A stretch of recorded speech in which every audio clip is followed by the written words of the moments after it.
സമ്മാനിക്കുന്ന കനക കിരീടത്തിന്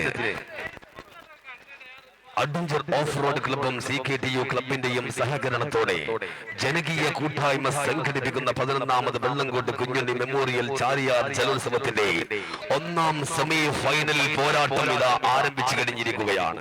ആവേശകരമായ പോരാട്ടം.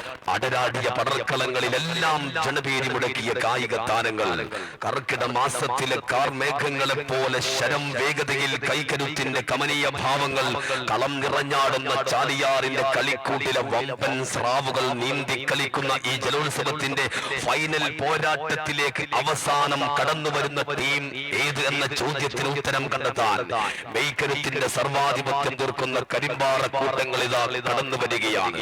തണ്ടർ ബോൾട്ടിന്റെ പവറിനെ വെല്ലും പവറുമായി കതിനക്കുറ്റി പൊട്ടും പോലെ എതിരാളികളുടെ നെഞ്ചകത്തിൽ തോട്ടയെറിയാൻ കരിമരുന്ന് നിറച്ച 9 കതിനക്കുറ്റികൾ ഒരു കാറ്റ് കൊടുങ്കാറ്റാകുമെന്നും ആ കൊടുങ്കാറ്റ് ചുഴലിക്കാറ്റാകുമെന്നും കേട്ടിട്ടുണ്ട്.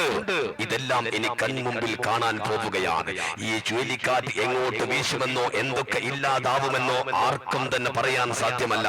കൊടുങ്കാറ്റും തിരമാലയും പേമാരിയും കരിമ്പന തൊടിയിൽ വരിഞ്ഞു മുറുക്കിയ അഗ്നിപർവ്വതത്തിലെ കനൽക്കട്ട പോലെ ഓളപ്പരപ്പിന് മീതെ തുഴഞ്ഞെടുക്കുമ്പോൾ 10,001 രാവുകളിൽ 70,001 ഇല പൊളിച്ച് 70,000 താരക ചൂടേറ്റ് പൂത്തുലഞ്ഞെത്തിയും 10,001 തന്മുത്തിൻ പവിയം ചാർത്തി ഊതിക്കാച്ചിയ 33 മണിപ്പൂട്ടുകൾക്കുള്ളിലെ മണിയറക്കുള്ളിൽ മാതക മതം വിടർത്തി നിൽക്കുന്ന കിസ്റ കൈസറിന്റെ രാജകുമാരിയെ ഭ്രമിപ്പിച്ച മിഷ്കിന്റെ ഗന്ധവും അനക്കമില്ലാ കന്നിമൂലകളിൽ ഒടുക്കമില്ലാതെ സ്വർണ്ണ നൂലുകളിൽ കൂടുകൂട്ടുന്ന സ്വർണ്ണ ചിലന്തിയും കരിവട്ടമുള്ള കരിമൂർക്കന്റെ കരിങ്കണ്ണ് കടിച്ചെടുത്ത് കാട്ടുവിഷം തൂപ്പുന്ന അറബിയുടെ കാട്ടിനുള്ളിലെ കാട്ടു ചന്ദനത്തടിയിൽ തീർത്ത കരിനാഗവുമായി 2 കില്ലാടികൾ കുതികുതിക്കുകയാണ്.